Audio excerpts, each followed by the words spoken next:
Bien, empezamos con la presentación.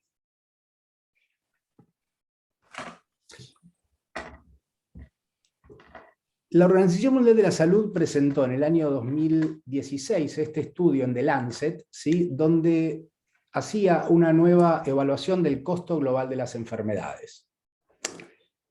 En este estudio nosotros vemos en el eje horizontal 10 enfermedades, 10 causas de enfermedades, y en el eje vertical vemos diferentes grupos etarios, ¿sí?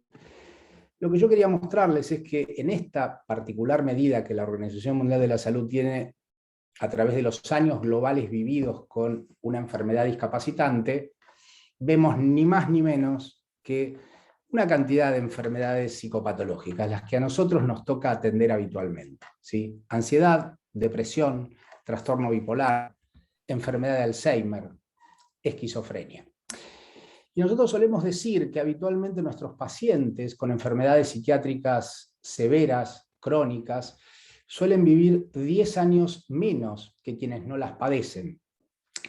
Y eso se debe probablemente a las enfermedades, a las que acabo de mencionar, a la comorbilidad de estas enfermedades con otros trastornos, y además al suicidio. Este mapa muestra diferentes tasas de suicidio a lo largo de diferentes lugares del mundo, ¿sí? Las tasas de suicidio se miden en determinados porcentajes, determinado número en 100.000 habitantes al año. Y vemos acá tasas de suicidio que superan el 15 por 100.000 habitantes al año, los países en Bordeaux. Los países en naranja tienen tasas que van entre el 10 y el 15, los países en color mostaza tienen tasas que van del 5 al 10 por 100.000 habitantes al año. Ustedes verán que Groenlandia está de otro color, porque Groenlandia es el país en el mundo que tiene la tasa de suicidios más alta, supera 80 por 100.000 habitantes al año. En este cuadro nosotros podemos ver también información de la OMS del año 2016, los 800.000 suicidios reportados aquel año. Y nosotros solemos decir habitualmente que los países del primer mundo suelen tener tasas altas de suicidio porque tienen estos problemas vitales. Y la realidad es que si ustedes miran bien, la barra, cada una de estas barras está pintada de dos colores diferentes, azul abajo, rojo, bordó arriba. La parte azul corresponde a los países desarrollados. Y ustedes ven que se mantiene constante y es un número minoritario de los suicidios acontecidos en el mundo, mientras que el 80% de estos 800.000 suicidios del año 2016 corresponden a países en vías de desarrollo. Lo que quiero decir con esto es que este es un problema que nos atañe, y mucho. ¿Cuál es la tasa de suicidio en la República Argentina? 7.4 la tasa global. Los hombres cuatriplican a las mujeres, ¿sí? 12-3 aproximadamente es la relación. Pero ¿qué pasa en el adulto mayor? En el adulto mayor este número se multiplica por 2. No tenemos tasas de 7, sino que tenemos tasa de casi 14 por 100.000 habitantes en los sujetos por encima de los 65 años. Estas son una serie de consideraciones que podemos tener en cuenta, ¿sí? Que el suicidio puede ser el escape a la desesperación y el sufrimiento, puede ser un alivio al dolor emocional, psicológico o físico intratable, la respuesta a una enfermedad estigmatizante, la respuesta a alucinaciones auditivas, visuales, o la respuesta a un comportamiento delirante, un medio de reunificación con un ser querido, ¿sí?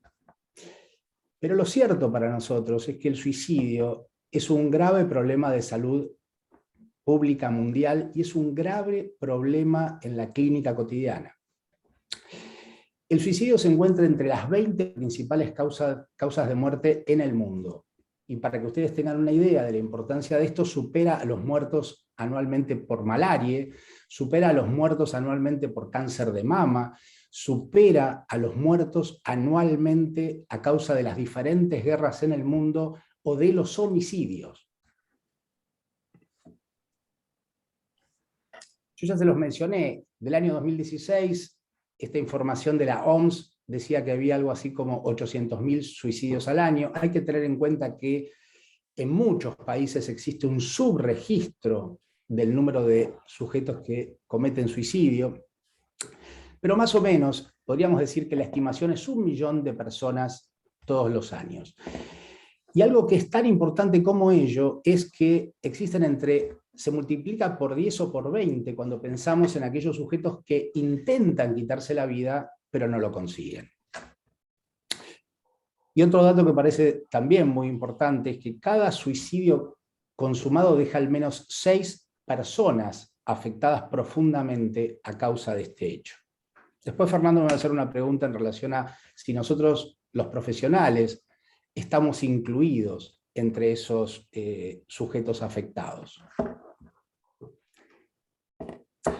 Los estudios de autopsia psicológica muestran que 90% de las personas que se quitan la vida tienen alguna enfermedad psiquiátrica. Y la enfermedad psiquiátrica más prevalente es la depresión. Más de la mitad de estos sujetos, ¿sí?, padecen algún tipo de trastorno depresivo. Y esto hay que pensarlo en el marco no solamente del trastorno depresivo unipolar, sino también en el espectro de los trastornos bipolares, en la esquizofrenia, los trastornos esquizoafectivos, y en otras enfermedades, inclusive la enfermedad de Alzheimer, que también cursa muchas veces con sintomatología depresiva. Hablábamos hace un minuto con Fernando acerca de este trabajo, ¿sí? Este trabajo se hizo en el Reino Unido y nos orienta quizás un poco acerca de a quién nosotros debiéramos educar cuando hablamos de suicidio. En este estudio hecho en el Reino Unido se muestra que 50% de los sujetos que se quitaron la vida en un determinado periodo había visto a un médico generalista en los 3 meses previos a cometer este acto. 40% en el mes anterior y 20% había estado en contacto con un médico generalista en la semana previa a cometer este acto. Pero solamente 1 de cada 4 de los sujetos que se había quitado la vida había estado en contacto con algún agente del sistema de salud mental, ¿sí? Por lo tanto, cuando nosotros pensamos en esto, tenemos que estar muy alertas para dar información a quienes pueden ser receptores de información ligada al suicidio, que no seamos los psicopatólogos, ¿sí?, que pueden ser los médicos de prácticas de otras especialidades. Rápidamente vamos a pasar por esta diapo donde yo hago un recorrido entre ideación suicida, tentativa suicida y suicidio consumado. La ideación es cualquier manifestación que el sujeto haga expresando su deseo de quitarse la vida. La tentativa es el comportamiento autolesivo que afortunadamente no llega a concretarse, y el suicidio consumado es la muerte autoinfligida donde existe evidencia explícita o implícita de que esto es lo que el paciente quería hacer. No está incluido acá aquello que nosotros llamamos conductas instrumentales, que son aquellas lesiones que muchas veces pacientes jóvenes realizan, pero fuera de cualquier intención y comportamiento suicida, ¿sí? Lastimarse, cortarse, etc. ¿Cuáles son los factores de riesgo en el adulto mayor? Bueno, hay un factor que es inmodificable, que es ser hombre. Y después tenemos otros factores que probablemente nosotros podamos actuar sobre ellos para que realmente se modifiquen, ¿sí? Presentar antecedentes de intentos suicidas previos, tener una enfermedad mental, particularmente ya lo mencionamos, depresión, padecer enfermedades físicas y presentar algunas particularidades, algunas dificultades a nivel psicosocial. En relación a los intentos previos, digamos que es el predictor más importante de la conducta suicida en el paciente adulto mayor, ¿sí? En general, el paciente adulto mayor suele tener muy premeditado el acto cuando lo comete, ¿sí? Suele utilizar métodos que son asertivos y muchas veces violentos. Suele no comunicar la ideación suicida, como lo pueden hacer quizás otros rangos etarios, ¿sí? Y el riesgo aumenta por 1 año después de haber el paciente realizado un intento. Muchas veces, ¿sí?, vemos que este número se multiplica por 30. Aquel paciente que en el último año ha cometido una tentativa suicida mantiene un riesgo 30 veces mayor que un sujeto de la misma condición social, cultural, pero que no padece este antecedente. Y algo muy importante también, fíjense ustedes que nosotros mencionábamos entre 10 y 20 intentos de suicidio en la población general y un suicidio consumado. Acá cada 4 intentos hay un suicidio consumado. En relación a los trastornos mentales, probablemente el más importante de los factores de riesgo es la depresión, ¿sí? Aumenta también 30 veces el riesgo de suicidio entre los adultos mayores que padecen depresión en relación a aquellos que no tienen esta enfermedad. De todas maneras, no debemos olvidar que la sintomatología depresiva aparece también en otros trastornos como el trastorno bipolar, la esquizofrenia, los trastornos esquizoafectivos. Y algo que es muy importante es el consumo problemático de alcohol, ¿sí? Hace unos minutos hablábamos con el doctor Taragano, él me preguntaba si esto estaba incluido, y claro que sí, el alcohol está presente en 1 de cada 4 suicidios. 1 de cada 4 suicidios. Y no solamente actúa por esta condición que el alcohol tiene, de tener una altísima comorbilidad con depresión, sino muchas veces como catalizador, ¿sí?, de esta conducta.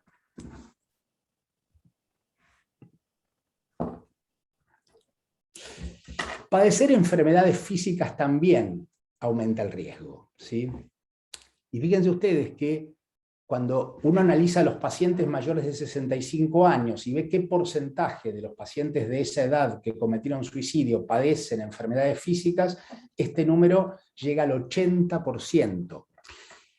Otro dato que es muy interesante es ver que las institucionalizaciones por causas clínicas también se correlacionan muchísimo con el comportamiento suicida, ¿sí? Y que enfermedades que quizás yo no mencioné, como por ejemplo la enfermedad de Alzheimer, al comienzo, ¿sí?, de la enfermedad suele tener alta incidencia no alta incidencia de suicidio, pero sí el número de pacientes suicidados importantes debido al entendimiento, quizás cierta comprensión de la enfermedad que aqueja al paciente. Probablemente después Fernando pueda ampliar esto y inclusive creo que él tiene cierta experiencia en este sentido. Dentro de los factores psicosociales, los antecedentes de suicidio en familiares de primer grado, esto particularmente para las mujeres, estar soltero, divorciado o viudo, esto particularmente para los hombres, no tener empleo, ¿sí?, vivir en condiciones de pobreza, ¿sí? No nos olvidemos que la pérdida de empleo es algo que se da de manera natural en los pacientes mayores de 65 años. No todos los sujetos que sobrepasan esta edad pueden seguir trabajando, algunos de manera casi intempestiva son obligados a dejar sus empleos. También los bajos niveles educativos se asocian con un aumento de la conducta suicida, ¿sí? Y por el contrario, la pertenencia religiosa parece jugar un factor protector, ya que entre el grupo de sujetos ateos se vieron un número mayor de suicidios consumados. Edward Vieta dice algo que a mí me parece muy interesante. Él dice, juzgar el riesgo suicida resulta intrínsecamente imperfecto. Y es verdad, porque más allá de que yo soy un convencido que hacer la recolección de datos en relación a los factores de riesgo es fundamental para saber qué paciente está o no en situación de riesgo, ningún factor de riesgo predice una conducta suicida. Y por el contrario, la ausencia de factores de riesgo tampoco nos asegura que el paciente no vaya a cometer un acto en contra de su integridad física. ¿Cómo hacemos la evaluación del riesgo suicida? Bueno, tenemos 2 herramientas, ¿sí? La entrevista clínica y las escalas de evaluación. En relación a la entrevista clínica, sabido es que los pacientes en general se muestran mucho más satisfechos cuando uno les explica qué es lo que pasa, cuáles son las condiciones de tratamiento, hacia dónde vamos, ¿sí? Y también cuando se los participa de una manera más o menos activa en la toma de decisiones. ¿Cuál debiera ser nuestra actitud? Fer, decime si querés cómo vamos con el tema del tiempo. Adelante, adelante. Muy bien. Debiéramos mostrar calma y seguridad, debiéramos evitar comentarios reprobatorios y moralizantes, evitar el sarcasmo y la ironía, no tratar de convencer a la persona de que lo que está haciendo no es adecuado, eso nunca sirve para nada. Si existe riesgo, comunicárselo a la familia, ¿sí? Explicar que todo lo que tenemos nosotros como conocimiento está solamente dirigido y apuntando a la finalidad de ayudar al paciente que padece esta condición. Y algo que es muy importante, ¿sí? Si nosotros detectamos riesgo, tenemos que adoptar una actitud activa, ¿sí? Dije también que los instrumentos, las escalas, son de mucha utilidad cuando hacemos la evaluación del comportamiento suicida, ¿sí? Y si bien son de muchísima utilidad, nunca debieran sustituir el juicio clínico, ¿sí? Sino que debieran complementarlo.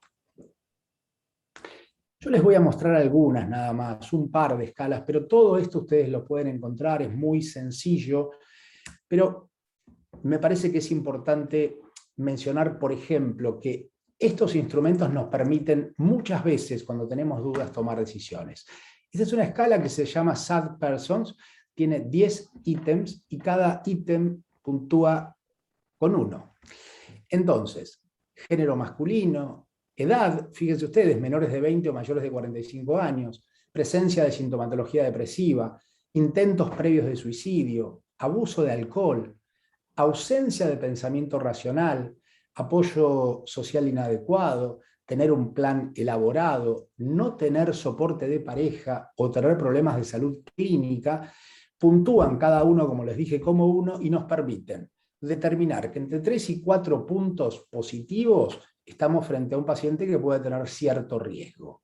Entre 5 y 6 el riesgo es alto y probablemente si el paciente cumple entre 7 y 10 de estos ítems, este paciente seguramente debe ser institucionalizado. Esta es otra escala, ¿sí? Que tiene 15 ítems.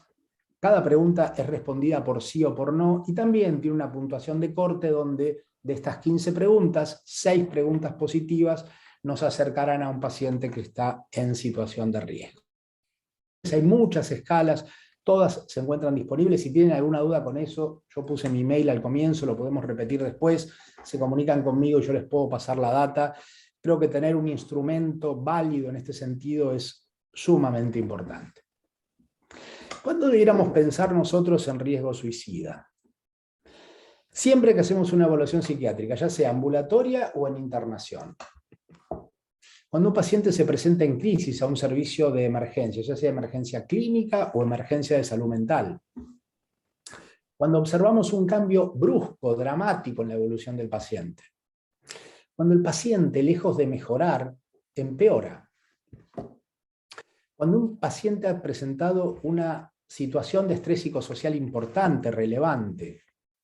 Y esto, me parece a mí, es algo que nosotros muchas veces olvidamos. Cuando un paciente con un trastorno mental crónico abandona el tratamiento.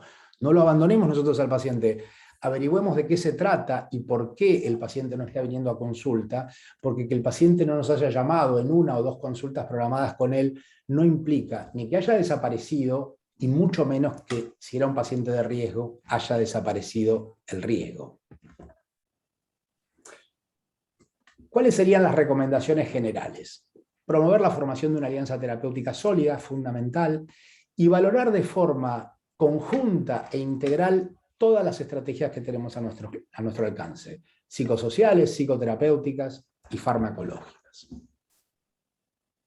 También podemos agregar a eso, voy para atrás, intervenciones somáticas, ¿sí? Porque no es farmacológico, no es farmacológica, pero es una herramienta sumamente útil el tratamiento electroconvulsivo. Una vez que nosotros hemos determinado, identificado que existe presencia de riesgo suicida, ¿sí? Debiéramos primero eliminar todos los medios que estén al alcance del paciente y que puedan ser usados por él con la intención de quitarse la vida, ¿sí?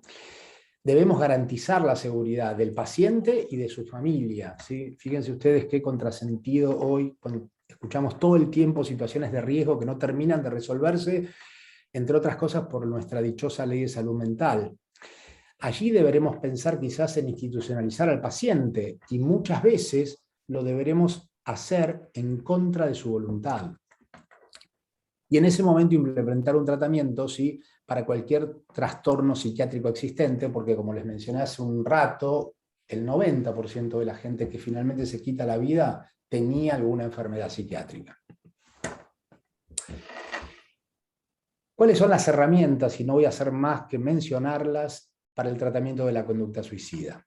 La psicoeducación, las diferentes estrategias psicoterapéuticas y los tratamientos somáticos que incluyen a los fármacos antidepresivos, que en los pacientes mayores de 65 años nunca empeoran la situación, está claramente evidenciado eso. El litio, la clozapina, la ketamina y la esketamina, y el tratamiento electroconvulsivo.